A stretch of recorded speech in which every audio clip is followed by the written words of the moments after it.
મહુવા મામલતદારશ્રીને આવેદનપત્ર પાઠવવામાં આવ્યું. આજરોજ એસસી, સેન્ટ અને ઓબીસી સમાજ દ્વારા મહીસાગરને હલકી માનસિકતા ધરાવતા કલેક્ટર નેહા કુમારીને તાત્કાલિક ધોરણે સસ્પેન્ડ કરવામાં આવે અને તેને ગેરબંધારણીય રીતે શબ્દનો ઉપયોગ કર્યો તે બદલ તેની ઉપર કાયદેસર પગલાં ભરવામાં આવે તે માટે આજરોજ મહુવા તાલુકાના તમામ ગામડાઓના અને શહેરના આગેવાનો અને કાર્યકર્તાઓ દ્વારા મહુવા મામલતદારશ્રીને આવેદનપત્ર પાઠવવામાં આવ્યું. વધુમાં વાત કરવામાં આવે તો મહીસાગર કલેક્ટર નેહા કુમારી દ્વારા દલિત, આદિવાસી, વકીલો ને અપમાનિત કરવા તેમજ તાનાશાહી વિરુદ્ધમાં લેખિત ફરિયાદ રાષ્ટ્રીય દલિત અધિકાર મંચ મહુવા પ્રમુખ દેવેન્દ્ર ચુડાસમા અને તેમની ટીમના નેજા હેઠળ કાર્યક્રમનું આયોજન કરવામાં આવ્યું હતું અને તેના વિરુદ્ધમાં ગુન્હો દાખલ કરવાની માંગ કરવામાં આવી, જેમાં મોટી સંખ્યામાં સર્વ સમાજના લોકો ઉપસ્થિત રહ્યા હતા જેમ કે સામાજિક કાર્યકર અને કલમવીર ન્યૂઝના તંત્રી પરેશભાઈ જીતિયા, યાજ્ઞિકભાઈ મહિડા, સામાજિક કાર્યકર અરવિંદભાઈ વાઘ, એડવોકેટ પરેશભાઈ મારુ, મુસ્લિમ સમાજના યુવા સામાજિક નિશાદ કુરેશી, અબ્દુલ બાગોત કોળી સમાજના યુવા સામાજિક કાર્યકર નરેશભાઈ ઢાપા, પ્રેમજીભાઈ સરવૈયા, મુન્નાભાઈ દાઠિયા, જબ્બારભાઈ પાયક, સોમતભાઈ ગીલ, યુવા સામાજિક કાર્યકર ગોપાલ બેરડિયા, રાજુભાઈ મહિડા, હોકી, આદિવાસી સમાજના અગ્રણી કમલેશભાઈ ચૌધરી, આદિવાસી સમાજના મહિલા અગ્રણી ચંદ્રિકાબેન નીનામા, દલિત સમાજના અગ્રણી હિંમતભાઈ ચુડાસમા તેમજ મોટી સંખ્યાની અંદર સર્વ સમાજના લોકો ઉપસ્થિત રહ્યા હતા અને મહુવા મામલતદાર કચેરી આવેદનપત્ર પણ પાઠવવામાં આવ્યું હતું અને આ નેહા કુમારી સામે કડકમાં કડક સજા થાય અને તેમને સસ્પેન્ડ કરવામાં આવે તેવી માંગ પણ કરવામાં આવી હતી. રિપોર્ટર ગૌતમ દાઠિયા, નીચાકોટડા.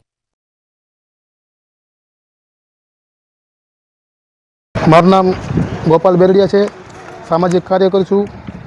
મહીસાગર જિલ્લાના કલેક્ટર નેહાબેન દુબે જે જાતિવાદક શબ્દ બોલી અને પોતાની માનસિકતા દર્શાવી છે કે પોતે જ્ઞાતિવાદી છે.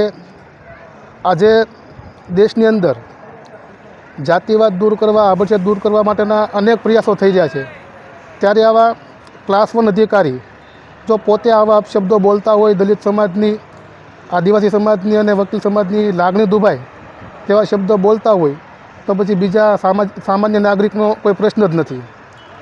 આજે આ બેન વિશે અમે સખ્ત અને સખ્ત શબ્દોમાં વખોડીએ છીએ અને તંત્રને જાણ કરીએ છીએ મીડિયાના માધ્યમથી કે મહીસાગર જિલ્લાના કલેક્ટર સામે કાયદેસરની કાર્યવાહી કરવામાં આવે અને કડક દાખલો બેસાડવામાં આવે.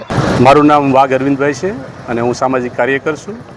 મહીસાગરના જિલ્લા કલેક્ટર નેહાબેન દુબે જે અશોભનીય શબ્દોનો ઉપયોગ કર્યો છે તે એક એ ગ્રેડના જે નાગરિક છે એના માટે અશોભનીય છે.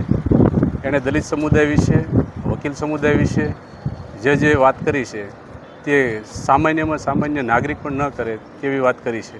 હું તેમને બિલકુલ વખોડી કાઢું છું મારા સમાજ વતી અને બેનને એમ કહેવા માગું છું કે દલિત સમુદાય અને અન્ય એસટી સમુદાય જે પ્રકારના જીવન જીવે છે એ જીવન જીવવા માટે તમારે અને તમારા કુટુંબે એકવાર એમાં જન્મ લેવો પડે અને એ જન્મને આધારિત તમે જ્યારે એ ફિલિંગ કરો તો ખબર પડે કે દલિત સમુદાય શું છે. અને દલિત સમુદાય વિશે બોલવા પહેલાં તમે જો 100 પ્રશ્ન કર્યા હોત કે દલિત સમુદાયની પરિસ્થિતિ આ શા માટે છે તો અમને દલિત સમુદાયને લાગત કે તમે અમારા પ્રત્યે સહાનુભૂતિ દર્શાવી છે.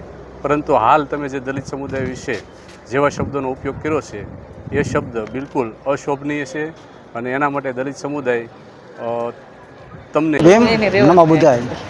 હું ઓબીસીમાંથી આવું છું. જે મહીસાગરની માલિકા કલેક્ટર સાહેબે દલિત સમાજ વિશે જે ટિપ્પણી કરી છે એ બરાબર નથી લાગતી. જો ક્લાસ 1 અધિકારી આવી ભાષામાં જે વખોડતા હોય તો સામાન્ય નાગરિકનો તો કોઈ પ્રશ્ન નથી આવતો. બસ મારું એટલું જ કહેવાનું છે, લાંબુ તો નથી કહેતો. આ કલેક્ટર સાહેબને માથે કાયદેસરના કડકમાં કડક પગલાં લેવામાં તાત્કાલિક ધોરણે આવે, નહીં તો આંદોલન કરવામાં આવશે. બસ નમો બુધાય. જય ભીમ.